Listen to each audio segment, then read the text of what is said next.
Hey guys, welcome back to part 2 of this series on how to ceramic coat your new car from A to Z. So basically in the previous video, if you saw that one, you saw that we washed this car and it's been a day or two since we did that. So I'm just gonna give it a quick wipe down with speed wipe.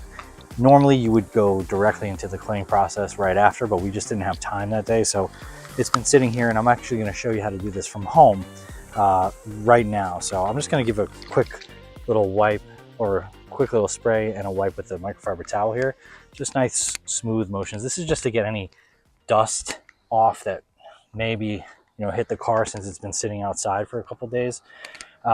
Just buffing that off and getting this back to clean, right? So it's lightly dusty just from sitting here, and we just want to make sure that it's fully clean. So before we start this cleaning process, and that's it, just a couple sprays and nice linear wipes and quick little buff off with a clean side here, and then we'll get started. Okay, so normally if you have the time, we really recommend you wash the car, you clay it right away, and then move into the polishing phase and then move into the ceramic phase. That's really how you want to do this.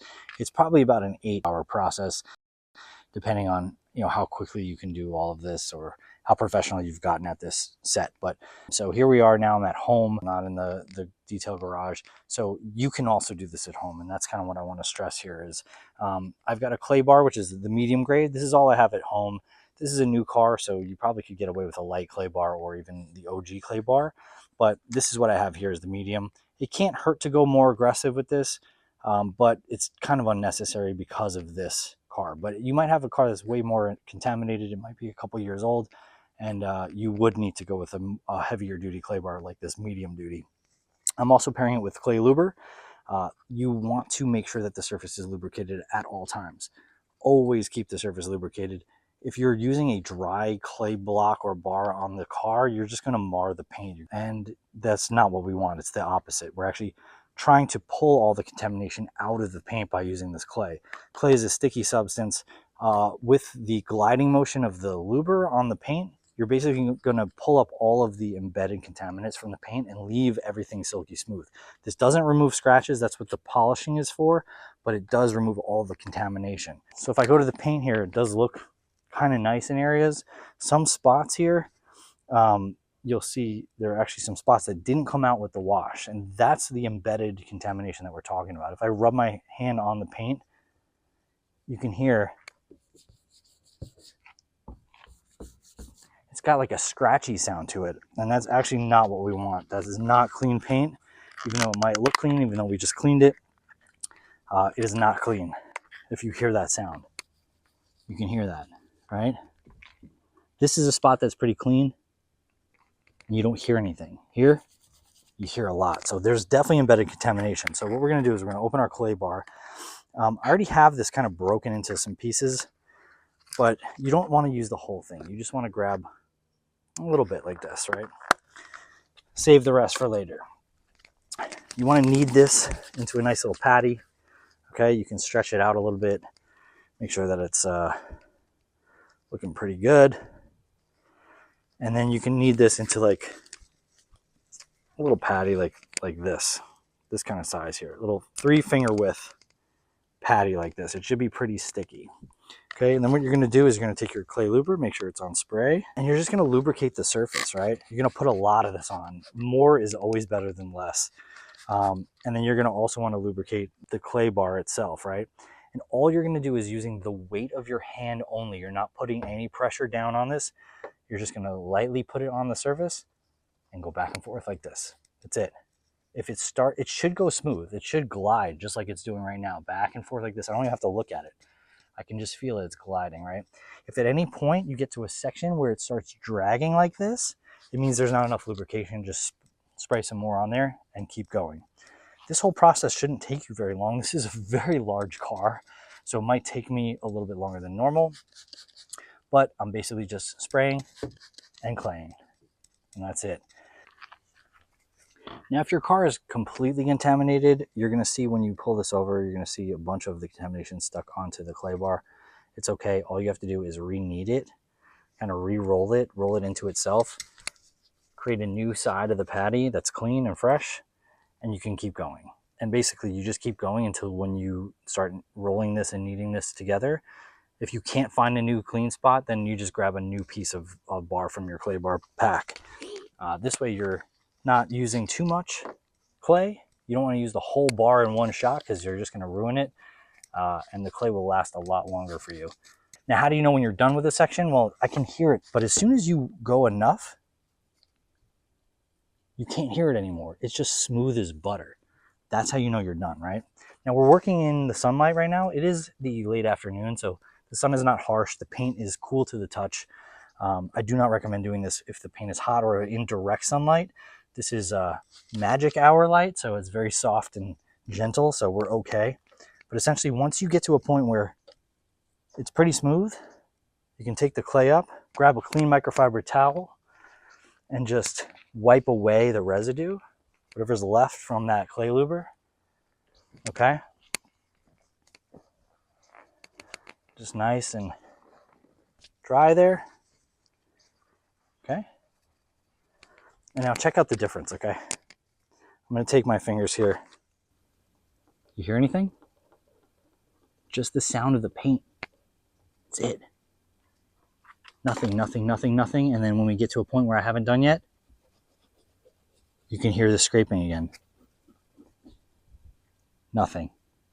This is what you want. You want it to be smooth as glass, right? What you don't want to do is you don't want to take ceramic and coat on top of dirt. Because if there's dirt in the pores, you're essentially going to put ceramic on top of that. You're sealing in all of the contamination that's in your paint. You want to start with fresh paint that's not contaminated, then seal it with ceramic so that any contamination that lands on it is going to slide off the ceramic and not get embedded in your paint. So this is the type of surface we want to work with. I'm going to do the rest of the car and show you the before and the after, and then we can move on to the polishing phase. Okay, so check this out, right? Right away, you can see this side we haven't really clayed yet. It still has some dust marks and dirt marks and little specks of stuff in here. There's like some bird droppings and poop and stuff over here. Things that didn't come out with the wash, right? But look at the part that we clayed already. It is just a mirror. This thing is so shiny. It is so slick. There's nothing in there at all. This is what paint should look like. This is what your paint should look like all the time. Now, to achieve this, all you have to do is wash and clay your car. That's it. But to maintain this, that's where the ceramic comes in. Because if I leave this out for another 2 days, it's just going to get contaminated again. We need to seal this paint as is with a ceramic, and that's where that comes in. So that'll be the next step, okay? Now you can see this side, you know, it's nice, it's shiny, we washed it, but it's a little fuzzy. There's dirt, there's debris, little bits of stuff in here, right? This side, boom, mirror. This is the beauty of our cars. This is what we want it to look like all the time, just shiny and gorgeous.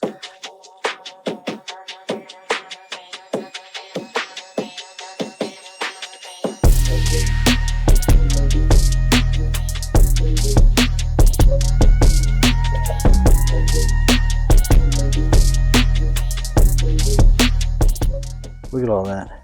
There's a lot of dirt here. This is supposed to be regular gray, but there's black everywhere. There's all kinds of dirt particles. When it starts looking like this, that's when you want to fold it into a new piece. Kind of reflatten that out into a patty, right? Disc is kind of the best kind of shape, something like this. And then you can continue now that it's fresh.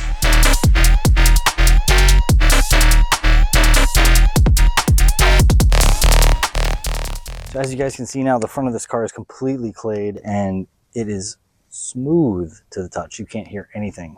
Now, one really cool thing about clay bars that you may or may not know is that it doesn't just work on paint. You can do this decontaminating process anywhere along any hard glossy surface of your car. So this works on side view mirrors, this works on glass, this works on your wheels, this works on headlights, taillights, pretty much, again, any hard glossy surface, you can use a clay bar to decontaminate. And that, guys, is how easy it is to clay bar your car at home, remove all the contamination from the paint, and start fresh for your ceramic coating or your polishing step. All you need is a clay bar and some clay luber, a couple microfiber towels, and you're off to the races. Now, one thing to be conscious of is this is a brand new car, so obviously you're going to end up with flawless shining paint after the clay bar process. but you might be doing this on an older car. Don't be alarmed if you see more scratches at the end, because what's happening is you're pulling up all the contamination that has been refracting light, hiding these scratches from you. You're going to see more, and that's okay, because we want to be able to see those scratches for the next step, which is to polish them out. So the fact that we can see them all now just means that the contamination has been released, and now we can polish those scratches out to make it look like this paint. So subscribe and follow us for the next step, which is part 3 of this series, how to polish out scratches and swirls. And believe it or not, even though this is a new car, it has some in the back here. There are some scuffs, there's some scratches. So we want to make sure our paint looks flawless before we ceramic coat it. And that's our next step. So see you next time, and thanks for watching.